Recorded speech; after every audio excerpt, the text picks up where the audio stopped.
Good morning everyone. आप लोगों ने ट्रांजैक्शन के पुराने वीडियो देखे होंगे जिसमें हमने ट्रांजैक्शन का इंट्रोडक्शन, उसके बाद में कनकरेंसी के बारे में देखा कि किस तरीके से एक से ज्यादा जब ट्रांजैक्शन पैरेलल मूव करेंगे तो हम उसको कनकरेंट ट्रांजैक्शन कहते हैं। ठीक है, कनकरेंशन ट्रांजैक्शन जब हम बात करते हैं तो उसमें पैरेलल जब एक से ज्यादा ट्रांजैक्शन मूव कर रहे हैं, हम इसको यूं भी कह सकते हैं just like a two way road पर जब एक साथ दो गाड़ी मूव करती है, चिकन व्हीकल्स मूव करते हैं, तो उसमें क्लैशेज होने की संभावना होती है। क्लियर? उस चीज को कंट्रोल करने के लिए हम कनकरेंसी कंट्रोल टेक्निक का यूज करते हैं। क्लियर? कनकरेंसी को मेंटेन करने के लिए या कंट्रोल करने के लिए हम कनकरेंसी टेक्निक्स का यूज करते हैं। कनकरेंसी टेक्निक्स क्लैशेस से बचाती है और हमारे ट्रांजैक्शन को स्मूथ रखती है। क्लियर? अब कनकरेंसी टेक्निक्स में कौन कौन सी टेक्निक्स होती है? बेसिकली कनकरेंसी में हम तीन टाइप की टेक्निक्स को लेते हैं। First, lock based technique, second, time stamp technique, third, validation technique. First is lock based, time stamping and third, validation technique. Lock based technique ये कहती है कि हम किसी भी रिसोर्सेज को जब डेटाबेस से ऑक्यूपाई करते हैं, यानी यो कहें कि ट्रांजैक्शन जब भी कोई रिसोर्सेज ऑक्यूपाई करता है तो उसको लॉक करता है। अब आता है लॉक का मतलब क्या होता है। ठीक है, क्योंकि लॉक बेस में सबसे इंपॉर्टेंट चीज क्या है? लॉक। तो लॉक क्या होता है? लॉक का मतलब होता है एक्सेस करना। डेटाबेस को जब हम एक्सेस करते हैं, हमारे को उसको एक्सेस करने के लिए सिस्टम राइट देता है, तो उसको हम बोलते हैं लॉक करना। क्लियर? लॉक दो तरह के होते हैं।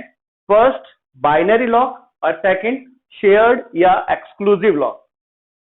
बाइनरी लॉक, बाइनरी वर्ड से आप पहले से परिचित होंगे। जब कंप्यूटर पढ़ा था तो हमने ये बताया था कि बाइनरी यानी बाई मतलब दो ही डिजिट को फॉलो करते हैं, उसको हम बोलते हैं बाइनरी। क्लियर? तो यहां पे भी सेम वही कंसेप्ट हम यूज करते हैं। बाइनरी में दो फेजेस होती हैं, first lock phase and second unlock phase. यानी जब कोई भी रिसोर्सेज एक्सेस किया जाता है, उसकी परमिशन मिलती है, तो वहां पर डिजिट क्या हो जाती है? 1, जिसको हम बोलते हैं लॉक। वो रिसोर्सेज लॉक्ड हो गया। और जब रिसोर्सेज काम कंप्लीट होने के बाद में रिलीज होता है, इसको हम बोलते हैं अनलॉक करना, देन उस समय वैल्यू होती है 0। क्लियर? उसको हम बोलते हैं अनलॉक फेज। Clear everybody? चलिए नेक्स्ट है शेयर और एक्सक्लूसिव लॉक। शेयर लॉक और एक्सक्लूसिव लॉक जो हमने पहले प्रीवियस वीडियो में हमने बताया था कि दो तरह के बेसिक लॉक्स होते हैं, read and write lock. Read only data resources को अक्वायर्ड करना, उसको रीड करना, there is no modification in database. केवल हम उस डेटाबेस को केवल देख सकते हैं, रीड कर सकते हैं। जबकि राइट लॉक में हम क्या करते हैं? उस डेटाबेस में कोई भी वैल्यू इंसर्ट कर सकते हैं, अपडेट कर सकते हैं, डिलीट कर सकते हैं। क्लियर? उसको हम बोलते हैं exclusive database. Lock based technique के अंदर जब हम शेयर्ड लॉक की बात करते हैं तो उसको हम एस से डिनोट करते हैं। क्लियर? रीड ओनली बेस, जिसको शेयर को हम क्या बोलते हैं? Read only lock. Read only lock हम एक से ज्यादा ट्रांजैक्शन पर यूज कर सकते हैं।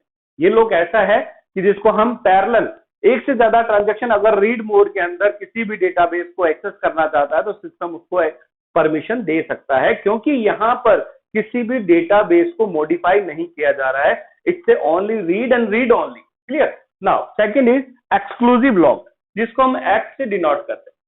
हम इसको कह सकते हैं राइट लॉक। इसमें हम क्या करते हैं? किसी भी डेटाबेस में को इंसर्ट, अपडेट और डिलीट कर सकते हैं। यानी डेटाबेस मॉडिफिकेशन का काम हम इस लॉक के द्वारा कर सकते हैं। ये लॉक ट्रांजैक्शन में एक समय में केवल एक ही ट्रांजैक्शन को एप्लीकेबल होता है, अलाउ होता है, परमिट होता है। Clear? These are the lock based. अब आता है कि अगर हम लॉक बेस्ड प्रोटोकॉल की बात करें तो लॉक बेस्ड प्रोटोकॉल में मेनली 4 प्रोटोकॉल्स का हम लोग यूज करते हैं। First, simplistic lock protocol, second, preclaiming lock protocol, third, two phase locking जिसको हम 2PLB बोलते हैं, and fourth is strict two phase locking यानी स्ट्रिक्ट 2PL। सबसे पहले हम देखेंगे simplistic lock protocol. Simplistic lock protocol क्या कहता है कि जब आप कोई ट्रांजैक्शन स्टार्ट करते हैं तो उससे पहले आप उसको रीड बोर्ड में एक्सेस करें, just like a serial lock. हमने पहले प्रीवियस वीडियो में देखा था कि सीरियल लॉक क्या होता है। सेम उसी तरीके से होता है कि जब भी आप लॉक एक्सेस कर रहे हैं, जब भी आपको रिसोर्सेज चाहिए तो पहले आप उसको रीड मोड में एक्सेस करें, फिर उसको मॉडिफाई करें यानी राइट लॉक एक्सेस करें, देन कमिट करें यानी ट्रांजैक्शन कंप्लीट। जब उसका ट्रांजैक्शन कंप्लीट हो जाएगा तो ये लॉक अनलॉक हो जाएगा, फिर दूसरा ट्रांजैक्शन उसको एक्वायर्ड कर सकता है। इसको हम बोलते हैं 2PL लॉक। क्लियर? नाउ दोबारा, जब हम पहले रिसोर्सेज एक्वायर्ड करना चाहते हैं तो पहले हम उसको रीड ओनली लॉक पर एक्वायर्ड करते हैं, फिर राइट ओनली लॉक लेते हैं, और देन जब हमारा ट्रांजैक्शन कंप्लीट हो जाता है तो हम उस डेटाबेस को अनलॉक कर देते हैं। उसको हम बोलते हैं simplistic lock protocol. Clear everybody? Now second is pre-claiming lock protocol. Pre-claiming lock protocol में जैसे कि वर्ड है प्री क्लेम करना यानी पहले से डिसाइड करना। लॉक से पहले ये डिसाइड किया जाता है, लॉक से पहले ये डिसाइड किया जाता है कि कौन कौन से हमको रिसोर्सेज लॉक करने हैं, कौन कौन से डेटाबेस लॉक करने हैं। यानी हम यूं कहें कि एक ट्रांजैक्शन में कितने हमको लॉक चाहिए, कितने डेटाबेस हमको लॉक करने हैं, उनको हम पहले से ही एस्टिमेट कर लेते हैं, तैयार कर लेते हैं उनकी एक लिस्ट, और डीबीएमएस को अप्रोच करते हैं, डेटाबेस मैनेजमेंट सिस्टम को अप्रोच करते हैं कि हमको ये रिसोर्सेज चाहिए। क्लियर? डेटाबेस रिसोर्सेज उनकी ग्रांट देता है, ठीक है। ग्रांट देने के बाद में सारे डेटाबेस जो हमको रिक्वायर्ड है उस ट्रांजैक्शन के लिए उन पर लॉक लगाया जाता है। उसके बाद में ट्रांजैक्शन प्रोसेस स्टार्ट होता है और ट्रांजैक्शन प्रोसेस कंप्लीट होने के बाद में सारे प्रोसेस को अनलॉक कर दिया जाता है। Clear? This is the way of pre claiming lock protocol. But अगर मान लो कोई सिचुएशन ऐसी हो जिसके अंदर डीबीएमएस सारे डेटाबेस की लॉक परमिशन नहीं दे, उस समय ये प्रोटोकॉल कहता है कि वो स्टेज रोल बैक हो जाएगी और सारे जो लॉक्स हैं उनकी वेट करेगी जब तक कि सारे ट्रांजैक्शन के डेटाबेस लॉक नहीं होंगे, ये ट्रांजैक्शन स्टार्ट नहीं होगा। That is the main theme of this protocol. ये तो उस तरह का एग्जाम्पल हो गया कि दो छोटे बच्चे जब आपस में पास पास बैठ के खेलते हैं तो हमेशा एक छोटा बच्चा दूसरे छोटे बच्चे के जब तक टॉय नहीं ले लेता तब तक वो अपना काम स्टार्ट नहीं करता और खेलना स्टार्ट नहीं करता। सेम उसी तरीके से ये वो है, या हम यूं भी कह सकते हैं कि कई बार ऐसा होता है कि जो प्राइवेट बसेस होती हैं जब तक उनकी बस सारी सीट फिल नहीं होती है तब तक वो अपनी गाड़ी को स्टार्ट नहीं करते। क्लियर? तो सेम ये उसी तरीके का प्रोटोकॉल है जहां पर जब तक सारे लॉक इसको नहीं मिलेंगे तब तक ये ट्रांजैक्शन स्टार्ट नहीं होगा। जैसे ही ट्रांजैक्शन कंप्लीट हो गया तो सारे लॉक अनलॉक कर दिए जाएंगे, और जब तक इसको सारे ट्रांजैक्शन नहीं मिलेंगे, लॉक नहीं मिलेंगे, तो ये क्या करेगा, अपनी स्थिति से रोल बैक हो जाएगा और रोल बैक होने के बाद में वेट करेगा कि जब तक सारे लॉक की परमिशन नहीं मिलेगी ये नहीं स्टार्ट होगा। क्लियर? चलिए, थर्ड जो प्रोटोकॉल है वो है टू फेज लॉकिंग, जिसको हम बोलते हैं 2PL। ठीक है, 2PL मींस टू फेज, यानी इसका जो फेज है, जो वर्किंग क्राइटेरिया है, 2 फेज में ये कंप्लीट करता है। अब इस वर्क को कंप्लीट करने के लिए ये 3 तरह के पार्ट्स को यूज करता है। फर्स्ट, ये परमिशन मांगेगा। सेकंड, अगर परमिशन एक्वायर्ड हो गई तो लॉक करेगा, और बाद में थर्ड में उसको रिलीज कर देगा। ये कंसेप्ट कहता है, इस कंसेप्ट में 2 तरह की फेज का हम यूज करते हैं। फर्स्ट ग्रोइंग फेज और सेकंड श्रिंकिंग फेज। ग्रो बढ़ाना और सेकंड श्रिंक करना। ग्रो फेज का सिंपल सा कंसेप्ट है। यहां पर हमने देखा प्री क्लेमिंग क्या कहती है कि जितने लॉक है ये बता देती है कि जैसे मान लो किसी ट्रांजैक्शन को कंप्लीट करने के लिए उसको 5 डेटाबेस लॉक करने हैं, तो ये जब लॉक, इस फेज में क्या होगा, खाली लॉकिंग होगी। प्रोसेस स्टार्ट नहीं होगा, केवल लॉकिंग का काम करेगा। जैसे ही लॉकिंग होगी फेज क्या हो जाएगी, एक्सटेंड हो जाएगी, इसलिए हम इसको क्या कहते हैं, ग्रोइंग, बढ़ने वाली फेज। इस फेज में वो क्या रहा है, हर डेटा जो भी इसको डेटाबेस चाहिए ट्रांजेक्शन को, वो सारा बेस लॉक किया जा रहा है। क्लियर, इसलिए क्या हो गया, ग्रोइंग डेटाबेस। श्रिंकिंग, ये क्या कर रहा है, जैसे ट्रांजेक्शन कंप्लीट हो गया सारे डेटाबेस को या सारे लॉक को रिलीज करना स्टार्ट करता है। तो ये फेज क्या होती है, श्रिंक हो जाती है। श्रिंक क्यों होती है, क्योंकि इसके जो डेटाबेस है इसने उसको अनलॉक कर दिया। अनलॉक करते क्या हो गया, इसका क्राइटेरिया, इसकी स्पेस कम होगी, इसको हम बोलते हैं श्रिंकिंग फेज, और इसको हम बोलते हैं ग्रोइंग फेज। श्रिंकिंग फेज और growing phase is a part of 2PL। 2 phase locking का मेन पार्ट क्या है, ग्रोइंग फेज और श्रिंकिंग फेज। इसका मतलब ग्रो में सारे लॉक लगाएगा और श्रिंकिंग में क्या होगा, लॉक अनलॉक कर देगा। क्लियर।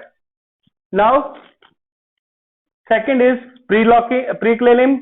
आपको बता दिया अच्छी तरीके से कि जब तक सारे लॉक नहीं लगेंगे ये स्टार्ट नहीं करेगा। यहां पे क्या कह रहा है कि जब लॉक लगेगा जिस फेज के अंदर, ये एक ही फेज में सारे लॉक को अक्वायर्ड करेगा, और जब सारा लॉक लग गया तो काम स्टार्ट करेगा, लॉक को दूसरी फेज में एक साथ रिलीज करेगा। ऐसा नहीं है कि अगर मान लो एक ट्रांजेक्शन के, एक डेटाबेस का काम कंप्लीट हो गया तो उसको अनलॉक कर दिया, नहीं, ये सारे अनलॉक कब करेगा, जब पूरा ट्रांजेक्शन कमिट हो जाएगा तो ये उस फेज को अनलॉक करेगा। Now, fourth is stick to phase locking.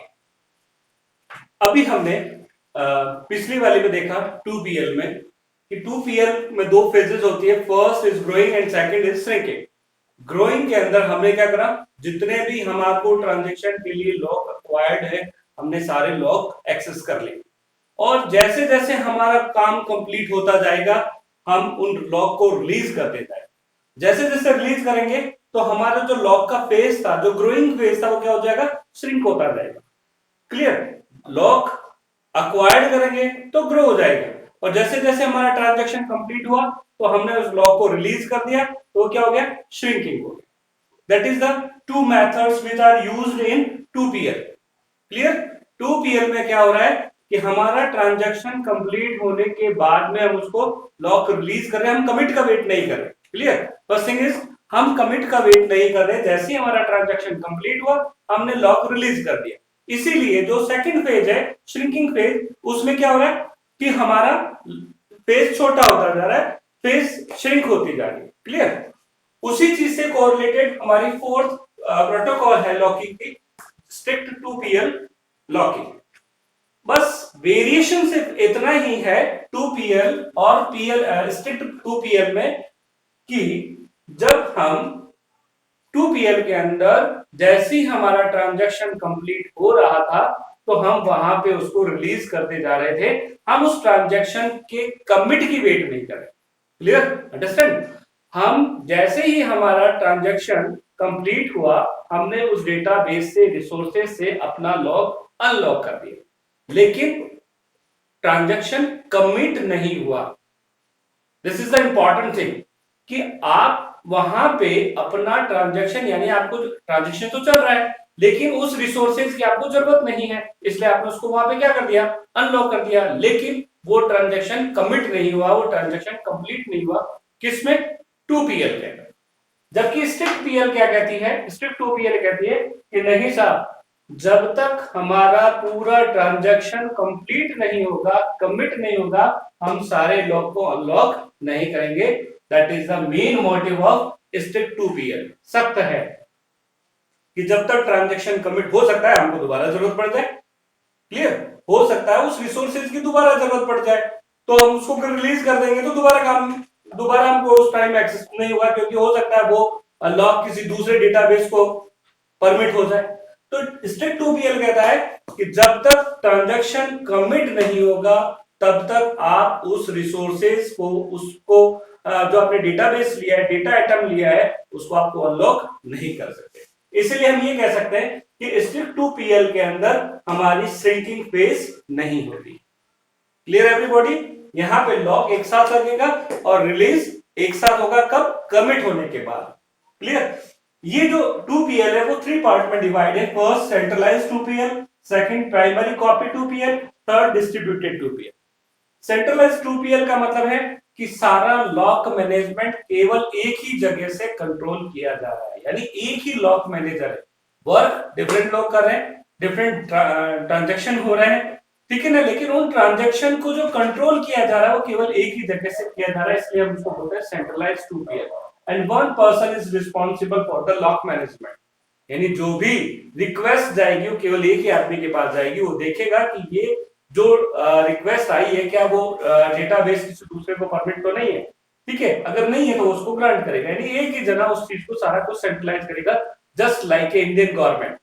हमारे इंडिया गवर्नमेंट के अंदर पीएम पावरफुल होता है, जितने भी रिक्वेस्ट हैं वो सारी पीएम हैंडल करेगा, तो this is the centralised 2PL। Second is primary copy 2PL। इस फेज के अंदर हम क्या करते हैं कि डिफरेंट लॉग को डिफरेंट साइट पर डिस्ट्रीब्यूट कर देते हैं, लॉग को परमिशन डिफरेंट साइट को दे देते हैं, लेकिन प्राइमरी कॉपी एक ही रहेगी। जैसे ही वो अपडेट होगी, यानी जो हमने लॉक मैनेजर तो डिस्ट्रीब्यूट कर दिए, लेकिन उस सब को हैंडल करने वाला एक ही होगा, सारी कॉपी एक ही जगह मेंटेन होगी और वो बाद में दूसरे डिस्ट्रीब्यूट चैनल पर चली जाएगी। क्लियर? यहां पर हमारे जो लॉक मैनेजर है वो एक से ज्यादा होंगे, वो अपने टास्क को परफॉर्म करेंगे और सेंट्रलाइज कॉपी सेंटर को देंगे, सेंटर उस कॉपी को प्राइमरी, जिसको मेन कॉपी है उसको प्राइमरी कॉपी कहते हैं, वो कॉपी फिर दूसरे साइट्स पर डिस्ट्रीब्यूट हो जाएगी, स्लेव पर डिस्ट्रीब्यूट हो जाएगी। Clear? That is the concept of the primary copy 2PL। Distributed 2PL कहता है कि यहां पर कॉपी बहुत सारी हैं और लॉक मैनेजर भी बहुत सारे हैं, सब लोग अपने अपने रीजनल लेवल पर काम कर रहे हैं, जस्ट लाइक डिसेंट्रलाइजेशन। यहाँ पे लॉकिंग का क्या हो गया? डिसेंट्रलाइजेशन। यहाँ पे लॉकिंग का डिसेंट्रलाइजेशन था, ये एक्यूट सेंट्रलाइजेशन था, यहाँ पे टोटली डिसेंट्रलाइजेशन हो गया। हर जो लॉक मैनेजर है, जो डिफरेंट साइट्स का लॉक मैनेजर, वो अपने अपने लॉकिंग के लिए रिस्पॉन्सिबल। क्लियर? इस लॉक मैनेजर की सबसे बड़ी प्रॉब्लम क्या है कि यहाँ पर कम्युनिकेशन कॉस्ट बहुत ज्यादा है, यहाँ पर डुप्लीकेसी की चांसेस ज्यादा रह सकते हैं, लेकिन यहाँ पर डुप्लीकेसी यहाँ पे भी होगी, लेकिन यहाँ पे सारी चीजें मेंटेन अलग अलग जो सेंटर्स है वही अपने अपने लॉक मैनेजमेंट को, डेटाबेस को हैंडल करें। क्लियर? नाउ ये जो हमारा पहला कंकरेंसी प्रोटोकॉल था, लॉक बेस्ड प्रोटोकॉल, उसमें बेसिकली क्या प्रॉब्लम आई, क्या ड्रॉबैक्स थे? फर्स्ट लॉक बेस्ड प्रोटोकॉल के दो मेन ड्रॉबैक्स थे, first deadlock and second is starvation. Deadlock concept कहता है कि अगर एक से ज्यादा ट्रांजैक्शन किसी रिसोर्सेज को लॉक करने के लिए वेट कर रहे हैं, वो परमिट उसको नहीं हो रहा है, तो सारा सिस्टम क्या हो जाएगा? हैंग हो जाएगा। उस सिस्टम को हम बोलते हैं डेडलॉक, यानी मोर देन वन ट्रांजैक्शन किसी भी रिसोर्सेज को लॉक करने के लिए डिमांड करी है, उन्होंने रिक्वेस्ट भेजी है, वो रिक्वेस्ट उनको ग्रांट नहीं हुई, तो सारा सिस्टम क्या हो जाएगा? हैंग हो जाएगा। Now second is starvation. Starvation ये कहता है, वैसे तो सिमिलर है डेडलॉक के, क्योंकि डेडलॉक में भी रिसोर्सेज ट्रांजैक्शन वेट कर रहा है, यहां पे भी ट्रांजैक्शन वेट तो करेगा, लेकिन इसका कंसेप्ट क्या है? ये कहता है कि यहां पर जो एक्सक्लूसिव लॉक की जिस ट्रांजैक्शन ने डिमांड की है, वो लॉक वेट करेगा अपने रिसोर्सेज को एक्वायर्ड करने के लिए, लॉक करने के लिए, और वो ऐसे रिसोर्सेज की डिमांड कर रहा है जिसको किसी दूसरे ट्रांजैक्शन ने रीड मोड में एक्सेस कर रखा है और वो बार बार उसको रिपीट कर रहा है, वो उसको वहां से रिलीज नहीं कर।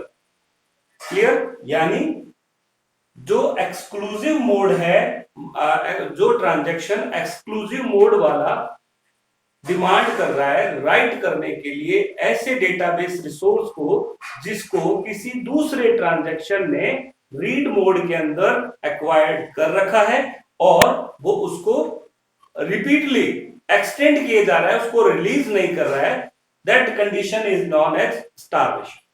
वैसे हम लोग डेडलॉक और स्टारवेशन की डिटेल के लिए एक नेक्स्ट वीडियो में हम इनकी डिटेल से स्टडी करेंगे। क्लियर? ये था हमारा फर्स्ट जो लॉक बेस्ड प्रोटोकॉल।